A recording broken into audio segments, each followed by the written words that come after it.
Blanche, what are you doing lining shelves on a Friday night? I'm working off all my excess sexual energy. Why don't we just hook you up to the toaster and make Pop-Tarts? Remember when 4 women, 1 kitchen, and an endless supply of cheesecake somehow became one of the funniest and most beloved sitcoms of the 80s? Yeah, that was The Golden Girls. When the show debuted on NBC in 1985, it showed the world that 4 women over 50 could absolutely rule primetime. Over 7 seasons and 180 episodes, Bea Arthur, Betty White, McClanahan, and Estelle Getty turned a Miami home into TV's most entertaining house share, and we loved every minute of it. But behind all those laughs and that iconic theme song, there's a lot you probably don't know, including which future Oscar-winning filmmaker once showed up dressed like Elvis. Now, before we get started, hit subscribe, drop a like, and hype the video because we're about to get into 15 weird and wonderful facts about the Golden Girls. Now let's roll with number 15, Blanche's accent. That was all Rue, eventually. When McClanahan first read the script for Blanche Devereaux, it actually described her as more Southern than Blanche Dubois. I ran into this man at the produce counter, and he asked me to play tennis with him tonight, but I forgot that Big Daddy's baby brother. But when she got the set, pilot director Jay Sandrich told her to drop the accent and just use her regular Oklahoma voice. You know, because why would a Southern Belle character sound Southern? Rue disagreed, but there's only so much you can argue with your director. When the Golden Girls got picked up, a new director came in, and Rue asked producers if she should still ditch the accent. Their response? Of course not! We want exactly what you did at the audition, so Rue went all in. She based Blanche's syrupy drawl on her cousin Ina Pearl, a woman from southern Oklahoma who'd basically invented a ladylike accent out of thin air, like she was auditioning for Gone with the Wind at a church social. It was an Ina Pearl accent. My mother's cousin, Ina Pearl, tried to put on something between an English and a ladylike Southern accent because she didn't like talking like this. Rue took that inspiration and turned it into TV gold, a voice dripping with charm, flirtation, and self-delusion all at once. Without that accent, Blanche might have been just another witty roommate. With it, however, she became the South's answer to sex positivity before anyone was even calling it that. Didn't wait for my wedding night, honey. I couldn't. I had these urges. You know, in the South, we mature faster. I think it's the heat. Number 14, Estelle Getty was younger than her TV daughter. Now here's some Hollywood math that'll break your brain. Estelle Getty played Sophia Petrillo, Dorothy's elderly, sharp-tongued mother. The character was supposed to be in her 80s, frail but feisty with a face that screamed, "I've seen some things." Small problem though, Getty was about 62 when the show started, and Bea Arthur, who played her daughter, was about 63. Yeah. What's the catch? Ma, there's no catch. I just realized I like taking care of you. I just wish you could have told me about the money so we could be honest with each other. It's not that I want the money. Dorothy was technically older. To pull off the illusion, the makeup team spent almost an hour every single day aging Getty with wigs, latex, wrinkles, and heavy foundation. And it worked. Audiences completely bought it. Then Getty made their job exponentially harder. Between seasons 1 and 2, she got a facelift. If you compare Sophia in the pilot to later seasons, you can actually see the difference. You want poetry? You listen to Neil Diamond. You want good advice? You listen to your mother. Early Sophia looks appropriately weathered. Later Sophia, she's got that I just came back from a spa weekend glow under all the prosthetics. Getty later joked that she spent more time in the makeup chair than anyone else on set, trapped under layers of latex every morning just to look older than she actually was. So yeah, Estelle Getty, the only actress who had to fight against looking too young while playing someone else's mother. Number 13, the theme song was a recycled pop single. Thank you for being a friend. Everyone knows the Golden Girls theme song. It's basically a warm hug set to music, impossible to hear without feeling something. Your heart is true, you're a pal and a confidant. The theme, Thank You for Being a Friend, was written and recorded by Andrew Gold in 1978, peaking at number 25 on the US Billboard Hot 100 and hitting number 11 on the US Cashbox chart. For the show, it was re-recorded by Cynthia, whose sunny, soulful version became TV's ultimate sing-along. Gold later received multiple BMI TV Music Awards for the song's use in The Golden Girls. Birthday parties, karaoke nights, even the occasional funeral, this song has been sung everywhere Americans gather to feel feelings. You would see the biggest gift would be from me. The series itself was a critical and ratings powerhouse, winning 11 Primetime Emmy Awards, 4 Golden Globes, and a permanent spot in TV history. The theme was an anthem for every unlikely friend group, every chosen family, and anyone who's ever needed a reminder that friendship can get you through anything. If you don't automatically join in on the chorus, hand over your nostalgia card. Whether you watched it with your mom, your roommates, or discovered it years later in reruns, this song hits the same way every time. And the card attached would say, Pure friendship gold. "In a friend." Number 12, the cast had already worked together. A lot. Want to know why the Golden Girls clicked so fast right out of the gate? Well, it's because these women already knew each other, like really knew each other. Bea Arthur and Rue McClanahan had already spent 6 seasons together on Maude from 1972 to 1978. Arthur starred as the outspoken liberal Maude Findlay, while Rue played her best friend Vivian Cavender Harmon. Vivian, how long have we known each other? 22 years. 22 years. We've been through an awful lot together. A lot. A sweet, slightly naive character whose airy charm perfectly balanced Maude's sharp New York wit. Vivian was, in many ways, a warm-up act for what would later become Blanche Devereaux. All the charm and gentility just waiting for the flirt switch to be flipped. People are staring. I don't care. I want my book back and I want it back now. Meanwhile, Rue and Betty White had already shared the screen on Mama's Family in the early 80s. Rue played Mama's spinster sister Fran Crowley, and Betty played Mama's daughter Ellen Harper Jackson, a proper Southern belle type. Glenn, I would like to have you meet my family. This is my mama, Mrs. Harper. Hello. And my brother Vinton. Hey. And his wife, Mrs. Harper. Hi. And this is my Aunt Fran. How do you do, I'm sure. It's funny because on The Golden Girls, they completely swapped energy. Betty went from refined to naive, and Rue went from repressed to radiant. By the time The Golden Girls premiered in 1985, these weren't just talented actresses meeting for the first time. They had history. They had rhythm. They'd spent years fine-tuning their comedic timing across multiple shows. Basically, NBC didn't just cast a sitcom, they accidentally reunited a comedy dream team that already knew each other's punchline pace. No awkward first-day energy required. Number 11, Betty and Rue were cast in different roles, then they swapped. This is how The Golden Girls almost became a completely different show. Betty White was originally cast as Blanche, while Rue McClanahan was cast as Rose. On paper, it made perfect sense.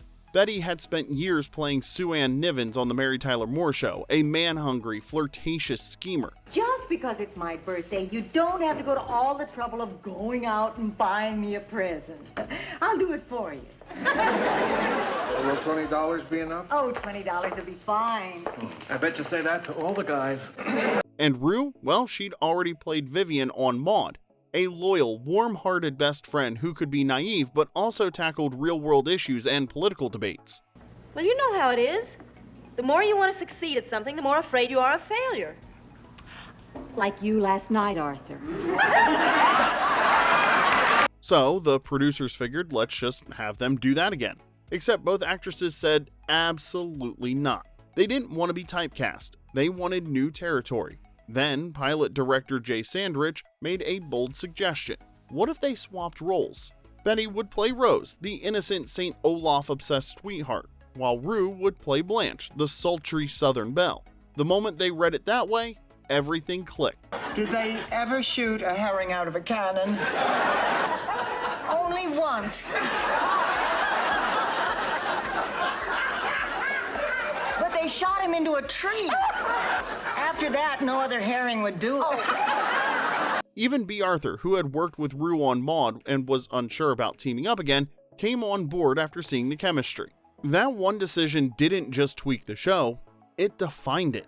Number 10, from Miami Nice parody to TV legend. So how did The Golden Girls actually happen? Well, depending on who you ask, it's either a heartwarming family story or a complete accident involving a sketch. The official "aw, how sweet" version is that NBC president Brandon Tartikoff supposedly got the idea watching his elderly aunt bicker with a neighbor. Cute story, very wholesome. Also, maybe total nonsense because the other origin story is way funnier. Now, let's set the scene. It was 1984 and NBC was doing a fall preview special. Actresses Selma Diamond and Doris Roberts were performing a comedy sketch where Selma misheard Miami Vice as Miami Nice and proceeded to riff on what a show about older women in Miami would look like. We're here to introduce a show that takes place in the most wonderful resort in the world, Miami. Land of Papatone and corned beef. Mink coat, cha-cha lessons, the Jackie Gleason show. It's been canceled. It was a throwaway gag, a parody, except NBC VP Warren Littlefield was sitting in the audience going, wait, that's actually a great idea. So Littlefield tracked down producers Tony Thomas and Paul Younger-Witt, who brought in Susan Harris, the genius behind Soap and Benson, to actually develop it. Harris took one look at the concept and realized nobody was doing this. A show where older women were the stars and not the punchlines or the wise grandmas dispensing advice in small doses. She wrote the pilot, NBC picked it up, and suddenly, a joke about mishearing the name of a cop show became one of the most beloved sitcoms in TV history. So yeah. Golden Girls is certainly one of the most popular shows, but now it's a phenomenon. Books are being written, it's discussed on the internet, it's being rediscovered by a generation. Just wondering. Sometimes genius isn't carefully crafted in a pitch meeting. Sometimes it's just two veteran actresses goofing around and one network exec who actually pays attention. Number 9, the Golden Girl who got fired after just one episode. Now, before Sophia moved in, the Golden Girls had another roommate, Coco, a gay live-in cook played by Charles Levin. He appeared in the pilot and then he vanished like he'd never existed. Imagine showing up for your first day of work and getting fired before the second episode even aired. That was Coco's entire Golden Girls experience. Who's she going out with? Harry, again. Harry? Who is this Harry?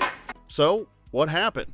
Sophia Petrillo happened. Estelle Getty's Sophia was initially written as a minor character, just Dorothy's elderly mother who would occasionally pop in from Shady Pines.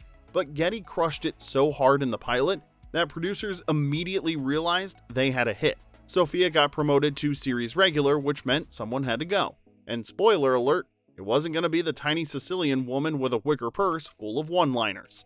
The math was simple. Did I mention the colic? Ma, you're hurting my feelings. Not as much as you hurt my uni. Ma! You couldn't have two sassy characters competing for zingers in the same kitchen.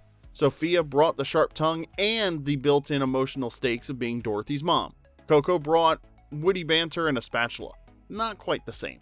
It didn't help that the pilot ran long and most of Coco's scenes got cut anyway. He barely registered before he was shown the door. Years later, Stan Zimmerman, one of the writers on The Golden Girls, admitted it was the right call for the show's chemistry, but he still regretted never exploring more of Coco's story. They'd even had ideas for him, like opening a bed and breakfast in Key West. Tea, Sophia. How about a shot of gin with a beer back? From Golden Girl to B&B owner in gay-friendly Key West. That's quite a pivot, and one that would have been pretty progressive for the 1980s. Instead, Coco became a trivia answer. No farewell episode, just gone. So, here's to Coco, the Golden Girl who almost was. May your whisk rest in peace. Number 8, Bea Arthur Said No to Season 8. The Golden Girls didn't end because of bad ratings or network meddling. The biggest reason was that Bea Arthur decided it was time to go. After 7 seasons, Arthur wanted out while the show was still beloved, and before it turned into, remember when this used to be funny? In interviews, she made it clear. She'd rather exit on a high note than watch the show slowly decline in mediocrity. Rose, that's a terrific story and surprisingly on subject, but I don't think that Blanche wants to hear about uncontented cows right now. Her castmates were willing to continue, but Arthur had made up her mind. Some producers later claimed she was the only holdout and everyone else wanted to keep going, though that's been debated. Either way, she held firm. Without Dorothy's Bornak, the core chemistry unraveled. Turns out the sarcastic anchor was kind of important. NBC passed the baton to The Golden Palace, a spin-off featuring the 3 remaining leads. But audiences noticed Arthur's absence immediately, and so did the ratings. Arthur's exit was classic showbiz pragmatism. Walk away while you're still on top. And she was right. The original run of The Golden Girls remains one of television's most consistent sitcoms. Ma, you are trying to muscle in on a guy named Johnny No Thumbs? Are you crazy? He's probably connected with the mob. Relax. If they were his friends, he'd still have his thumbs. He's a very sweet man. It was funny, sharp, and strong through all 7 seasons. No desperate retools, no sagging final years, just 7 seasons of sitcom gold. Fans may have wanted more cheesecake nights, but Arthur knew the truth. Dessert doesn't stay sweet forever. Number 7, The Kitchen was recycled from another sitcom. I don't know, I'm a little nervous about tomorrow. I've never cooked for 300 people. Please, in Sicily, we did it all the time. And we didn't have the modern conveniences you have today. That iconic kitchen, the one where the girls shared coffee, cheesecake, and every major life crisis, wasn't custom built for the Golden Girls. It was recycled. The set originally came from a short-lived sitcom called It Takes Two, also produced by Whit Thomas Harris Productions. When that show flopped after 1 season in 1982, the kitchen got a fresh coat of paint and a second chance at life. 3 years later, it became the emotional headquarters for 4 women in Miami. And honestly, kind of brilliant, because that hand-me-down kitchen became the soul of the show. She's going to sit here where it's 112 degrees and eat enchiladas. I just need some cucumbers to put on my eye. Nearly every major conversation, whether hilarious, heartbreaking, or scandalous, happened around that table. Late-night heart-to-hearts, cheesecake therapy sessions, Sophia dropping zingers while everyone else processed their feelings. That table dispensed more life advice than most therapists, and the only copay was bringing cheesecake. So yeah, a set built for a sitcom nobody remembers became the backdrop of one of television's most beloved shows. Proof that sometimes the best things in life are hand-me-downs. Now, I have a quick question for the comment section. Who's your favorite Golden Girl? Let us know in the comment section below, and don't forget to hit like and subscribe. Mine, by the way, was Sophia. Now, back to the countdown with number 6, 38 years made no sense. Continuity in sitcoms is supposed to be simple. Keep the facts straight and nobody notices. Except the Golden Girls had a math problem: Dorothy's marriage. Throughout the series, Dorothy reminds everyone constantly that she and Stan were married for 38 years. Somehow I just can't picture Kate as Abraham Lincoln. Now, Stan, do me a favor. Take off your hair and hold it up to Kate's chin. Mother, you promised. I know. Just ignore me, Stan. It should be easy. You've had plenty of practice. Their shotgun wedding happened because she got pregnant. Classic story. Small issue though. Her kids, Michael and Kate, are clearly in their 20s, early 30s at best. Oh, I am so happy. My daughter is marrying a doctor. So, unless Dorothy spent a decade and a half married to Stan before the kids showed up, the timeline is completely impossible. Fans have spent years trying to make the math work, creating elaborate timelines, theorizing about secret pregnancies, blaming writer turnover. None of it really adds up though. The truth? The writers didn't care about strict continuity. They cared about punchlines. Told me that my marriage was over. Dorothy, look, things happen. Things happened. You're damn right things happened. 38 years happened. If 38 years sounded funnier than 20-something years, that's what Dorothy said. It's one of those sitcom mysteries, like how their house apparently has infinite bedrooms depending on the episode. Number 5, Blanche's wardrobe was so iconic, Rue took it home. Blanche Devereaux's wardrobe was basically a character on its own. Sequins, silk, feathers, animal prints. Every outfit looked like it came from a Southern socialite's dream closet. Rue McClanahan loved those clothes so much that she negotiated a clause allowing her to keep many of Blanche's costumes once the show wrapped. I'm not going to listen to this. Listen, I know what I'm talking about because I was in a very similar situation once and he was a man of the cloth. Smart move. Over 7 seasons, she walked away with a collection of gowns, robes, blouses, and accessories. Some custom-made, all perfectly Blanche. She kept many as personal treasures and even wore some to charity events, because why let perfectly good leopard print go to waste? After Rue passed away in 2010, her estate auctioned off pieces from her Golden Girls wardrobe, and fans showed up ready to spend. A sequined robe sold for thousands. A leopard print dress? Gone in seconds. A feathered nightgown? Someone's now wearing sitcom history to bed. Girls, is this dress me? It's too tight, it's too short, and it shows too much cleavage for a woman your age. Yes, Blanche, it's you. The auction proved what Rue already knew. Blanche's wardrobe wasn't just a collection of costumes. It was iconic, and she made sure she got to keep it. Number 4, the Golden Girls built a whole TV universe. When the original series ended in 1992, the Golden Palace continued the story with Rose, Blanche, and Sophia running a hotel. Now listen here. We did this together. How could you do this to us? I didn't do it. We all did it. But the real universe building happened alongside the original show with Empty Nest and Nurses, 2 separate sitcoms set in the same Miami world where characters could pop up at any time. Empty Nest premiered in 1988 and followed Dr. Harry Weston, a widowed pediatrician whose adult daughters moved back home. The girls would drop by his house. He'd show up at theirs. Sophia even joined his cast full-time after the Golden Palace got canceled in 1993. There you are, you 2-bit low-rent floozy. She's ready.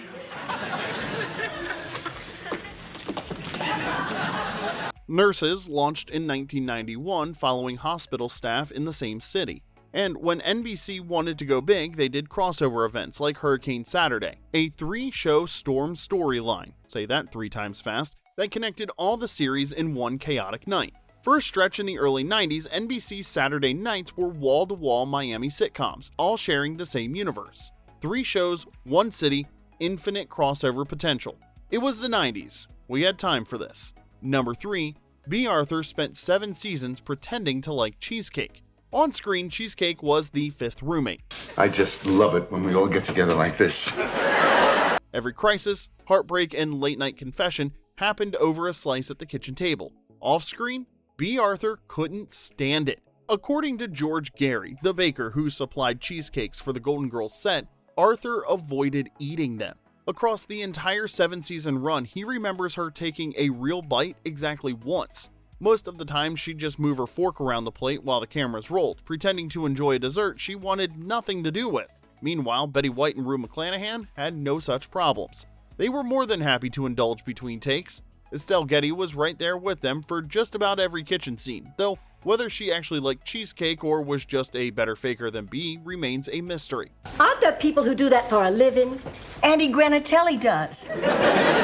Although he doesn't actually fix them himself. I guess he doesn't want to get his trench coat dirty. So, for 7 seasons, Bea Arthur, the actress most associated with Dorothy's deadpan sarcasm and no-nonsense attitude, spent countless scenes pretending to love the one food that became synonymous with the show. That's not just acting, that's commitment. Number 2, Quentin Tarantino's Golden Girls cameo funded Reservoir Dogs. For a show about 4 older women in Miami, the Golden Girls had a weird habit of launching careers, including one that changed indie cinema forever. Back in 1987, a young George Clooney showed up in season 2 as a detective using the girls' house for a stakeout. They're here from New York on a fishing trip. Thus far, all they've caught is a cold. Nice touch, but I work alone.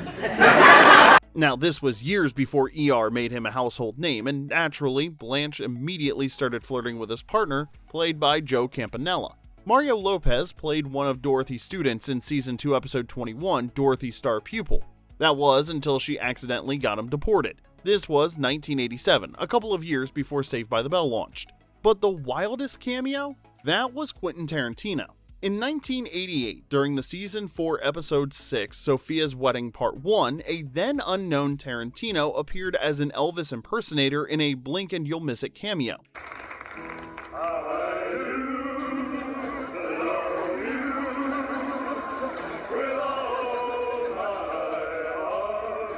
He was decked out in a white blazer, had full sideburns, and was barely visible in the background during the wedding ceremony. Here's the kicker. Tarantino later admitted those tiny residual checks from that episode and other bit parts helped keep him financially afloat while he was writing Reservoir Dogs. So yeah, a background Elvis gig on the Golden Girls helped fund the script that launched Tarantino's career. Without those cheesecake-loving ladies in Miami, modern indie cinema might look very different. Dorothy, Rose, Blanche, and Sophia, accidental patrons of the arts. Now number 1, Bea Arthur was not that fond of Betty White. On screen, Dorothy and Rose were comedy gold, the perfect odd couple with impeccable timing. Off screen, not so much. In a 2011 interview, Betty White admitted that Bea Arthur was not that fond of me and said she never really knew why. which is about the most diplomatic way that you can say my co-star didn't like me without starting drama. Bea's son, Matthew Sachs, later filled in some blanks. His mother came from a traditional theater background. Stage, Broadway, serious training. We'll always be bosom buddies. If life should reject you, there's me to protect you. Betty's energy was rooted in improvisational TV comedy, which is two completely different approaches to the craft. And then there was Betty's habit of chatting with the studio audience between takes. Bea hated it. Rose, that is a happy woman in there. Now, I want you to promise that you will not say anything. Do you promise? Do you promise? She felt it disrupted focus and broke the professional rhythm. Betty, meanwhile, was just being Betty. Warm, chatty, and audience-friendly. So they weren't besties, but here's the thing. They didn't need to be. For 7 seasons, they showed up, hit their marks, and made each other funnier. The sharp, biting banter between Dorothy and Rose worked because both actresses knew exactly what they were doing. Professional respect? Absolutely. Deep friendship? Not required. Sometimes the best on-screen chemistry comes from two people who understand the assignment, even if they're not carpooling to set together, and Dorothy and Rose, well, they nailed it every single time.